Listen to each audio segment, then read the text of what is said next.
దీవిస్తాడు, ఆశీర్వదిస్తాడు. ఒకసారి ఆలోచించేయండి.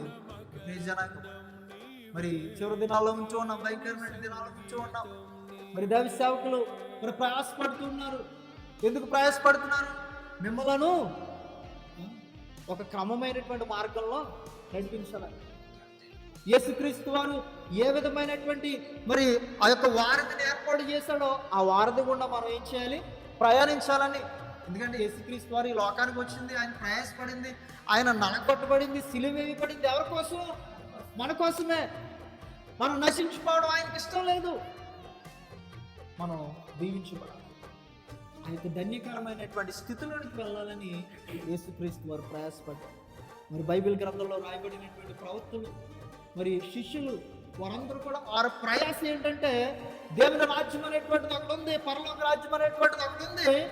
అది ఎలా వస్తుందంటే యేసుక్రీస్తు వారి యందు విశ్వాసం నుంచి ఆయన అడుగుజాడల్లో నడుస్తూ దేవుని వాక్యం ప్రకారంగా మరి జీవిస్తూ హృదయంలో ఉంచుకుంటూ నడవగలిగితేనే ఆ యొక్క ధన్యకరమైనటువంటి పరలోక రాజ్యం మనం పొందుకున్నామనేటువంటి ఆ యొక్క మరి వారధిని, ఆ యొక్క స్థితిని దేవుడు మనకి ఇచ్చేశాడు. మనం ఏం చేయాలి?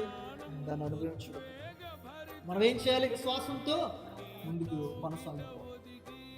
ఆ విధంగా మనం చేద్దాం.